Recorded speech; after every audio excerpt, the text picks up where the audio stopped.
এত এত নেমডকমাইয়ের জাত, এর মধ্যে সবচেয়ে স্বাদের জাত কোনটি? Hello everyone, welcome back to Mangoman Bangladesh. Viewers, আপনারা সবাই জানেন যে নেমডকমাই এর বেশ অনেকগুলো জাত আছে। তো থাইল্যান্ডের নেমডকমাই তাদের অন্যতম ক্রিয়েশন এবং নেমডকমাইয়ের তাদের অনেকগুলো সিলেকশন আছে। তো আমাদের মধ্যে সবচেয়ে প্রচলিত যেমন NDM4, তারপর NDM সিথং, নর্মাল একদম বেসিক যে নেমডকমাই। তো এই নেমডকমাইয়ের বেশ অনেকগুলো আরও আছে জাত। তো এগুলোর এত জাতের মধ্যে, এত স্ট্রেইনের মধ্যে সবচেয়ে স্বাদের স্ট্রেইন কোনটি? তো এই যে স্বাদের স্ট্রেইন, এটা আজকে আপনাদের জাতের নাম বলবো এবং আমাদের বাগানে যে মুকুল এসেছে এটাও আপনাদের দেখাবো।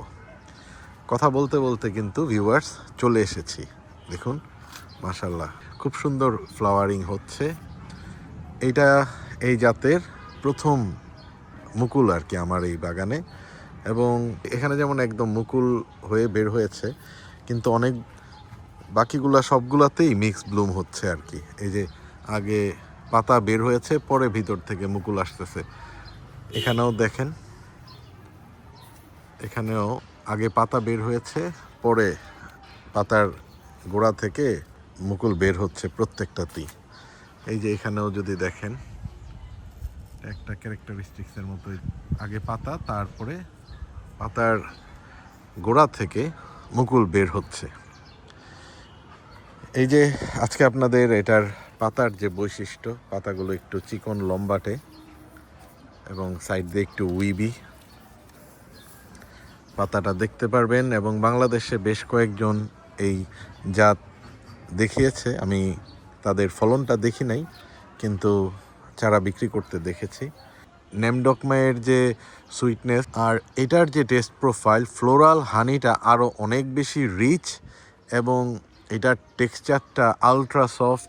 এবং NDM4 বা NDM সিথং এগুলা সবগুলোই একটু ক্রিমি টাইপ, কিন্তু এটা ওয়ে মোর ক্রিমার। তো এটার টেক্সচারটাও খুবই চমৎকার, খুবই প্রোডাক্টিভ। তো আমি জাতের নামটি বলি, এটার নাম হচ্ছে নেমডকমাই মুন। নেমডকমাই মুন, এটা অনেকে দুটি জাতের ক্রস হিসেবে মনে করে বা অনেকে প্রকাশ করেছে।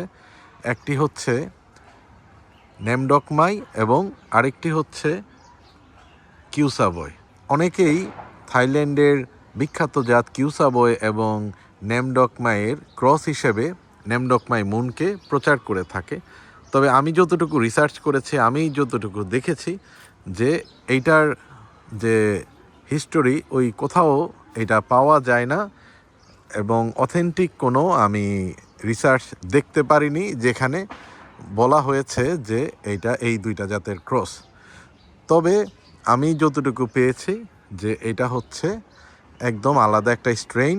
থাই যে এগ্রিকালচারাল ইনস্টিটিউট আছে যারা ম্যাঙ্গো রিসার্চ করে, তাদের স্পেশাল একটা সিলেকশন নেমডকমাইয়ের মধ্যে, তারা পরবর্তীতে আরও যে সিলেকশন করেছে এগুলোর মধ্যে স্পেশাল সিলেকশন। আমি কিছু নেমডকমাই মুনের ছবি দিয়ে দিব আপনাদের দেখার সুবিধার্থে।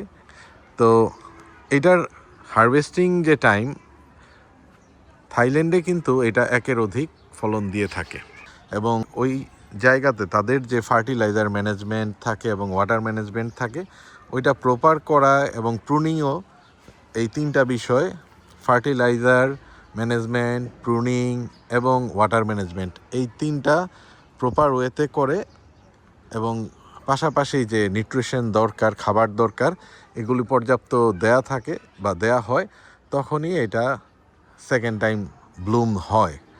তো আমাদের দেশে এখনও আমরা অবজার্ভ করিনি, তো আমাদের বাগানে আমরা এটা অবজার্ভ করছি। তবে জাত এটা দুর্দান্ত। আপনারা এবার আমাদের ভিডিওতে ইনশাল্লাহ রিভিউ পাবেন। NDM মুন, এটা যে স্বাদের প্রোফাইল, এটা আউট অফ এভরিথিং। এটার যে স্বাদ, এটা আউট পারফর্ম করেছে প্রোডাক্টিভিটিতে, স্বাদে এবং সব কিছুতে। এটা খুবই ডিজিজ রেসিস্ট্যান্টও বটে। এটার স্কিনটা একটু থিক, যে কারণে ডিজিজ রেসিস্ট্যান্ট হয়ে থাকে। তো আশা করতেছি আমাদের বাগানের যে অ্যান্ডিয়াম মুন, এইটা কিন্তু আমি থাইল্যান্ড থেকে সংগ্রহ করিনি। এই জাতটা আমি সংগ্রহ করেছি ইউএসএ থেকে, ফ্লোরিডা থেকে আমি এই জাতটি সংগ্রহ করে নিয়ে এসেছিলাম আমার বাগানে। আমি টপ ওয়ার্ক করেছি। 2023-এ আনা জাত, আমাদের এখানে 2025-এর ডিসেম্বরে আমরা ফ্লাওয়ারিং দেখতে পেলাম।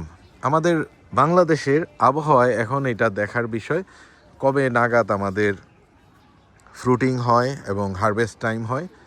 তো সব কিছু আপডেট পেতে অবশ্যই ম্যাঙ্গোম্যান বাংলাদেশের পাশে থাকবেন, সাবস্ক্রাইব করে আমাদের চ্যানেলটিকে সাপোর্ট করবেন, শেয়ার করে সবার মাঝে পৌঁছে দিবেন।